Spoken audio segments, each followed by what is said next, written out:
Thank you, Craig. Thanks a lot. Thank you. I'm curious about your creative process at different levels, working both on solo and band projects. And are there situations, conditions that are more fruitful? Is there a discipline to pursue your goals? I'm sure, let's see. Well, I think there's definitely a discipline, but I'm not sure if I know exactly what that is. I mean, there's a discipline of practicing and making sure, I'm in shape, but then there's also a discipline of making sure that I'm out of the way of the process enough, you can get in your own way, creatively speaking. So for the creative part, the trick is staying open or staying out of the way of wherever the creative energy wants to go, but being able to work with it. So it's a little challenging that way because there's no way to control that really. But you just want to make sure you don't block it. So it's I guess it's a discipline in a different kind of a way. It's a discipline of keeping yourself out of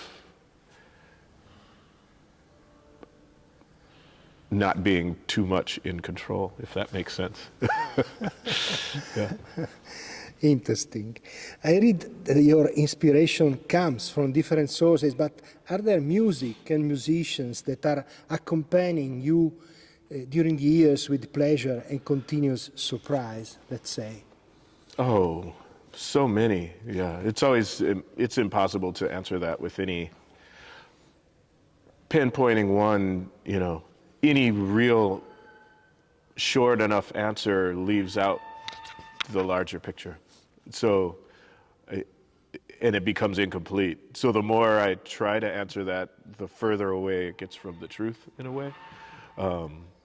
But the short answer is yes, most definitely. I find a lot of things that I drew inspiration from continue to inspire me, a lot of obvious things. Because there's, if it's truly music at that level is sort of continually giving new,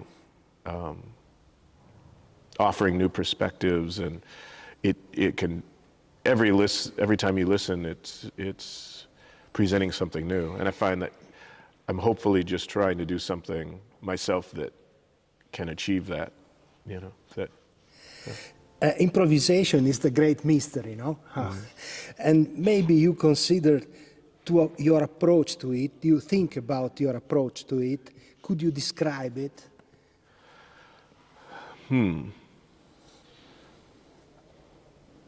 I'm not sure. I think about memory a lot. I think ultimately, I think most of the arts, but in particular with music and things, it's really, even receiving it, it's really about memory. It's always about the past, and it's always about something that's happened. The sound that you hear is connecting to the sounds you heard before to make sense, but it's all working on everyone's memory. And creatively speaking, I think with improvisation, I realize that that's often what I'm trying to contend with is that's really the tapestry that I'm working with. It's that you're creating there's an illusion to composition as opposed to improvisation, but really you're just creating the music you're creating.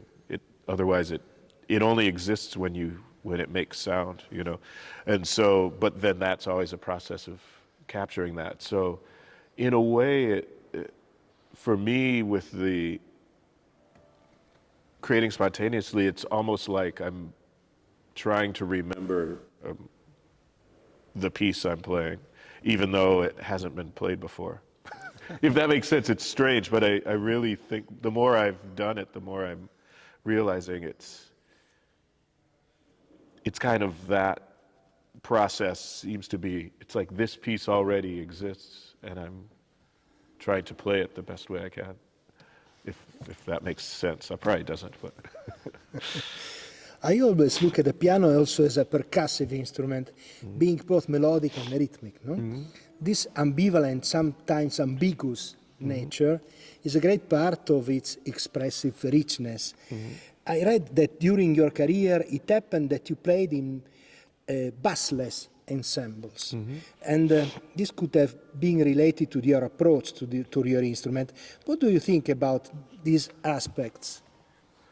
Oh yeah, I mean, I think to a large extent when I'm playing piano, I'm always aware of it. You know, it's a stringed instrument.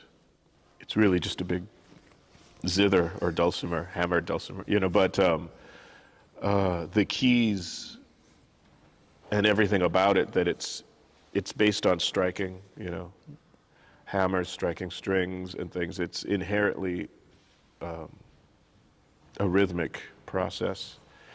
And I think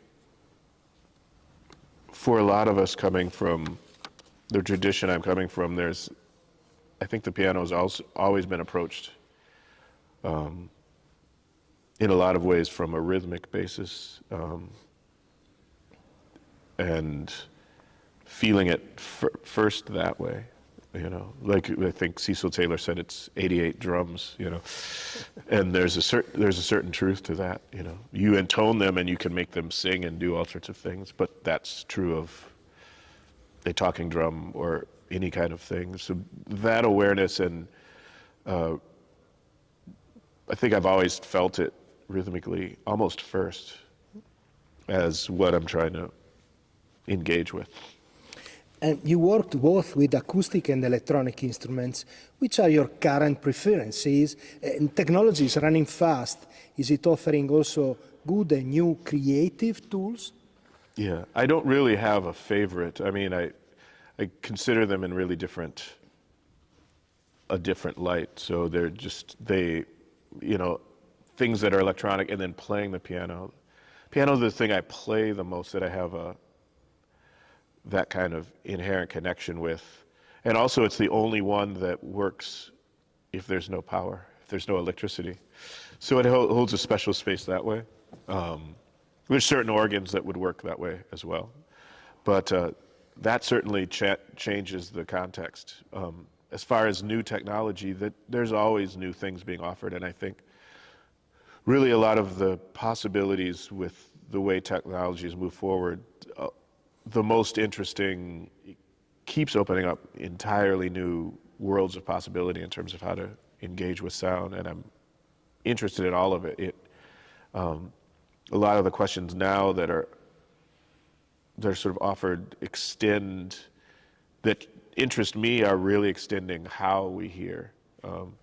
Less this sort of process of recreating or generating notes in the thing. This seems to be artificial intelligence to do things, to work with notes. That certainly is interesting in what it can offer, but that's less exciting, that's less futuristic to me. That's retrogressive in a lot of ways. Even though the mechanism is certainly futuristic, there's so much that can be done with sound in real time with the faster processing that's available now, that there's things that can really enhance or change how we're able to hear, and that kind of sound design, those kind of sound design things are really interesting to me. Thank you very much, Craig. Thanks a lot. Thank you very much.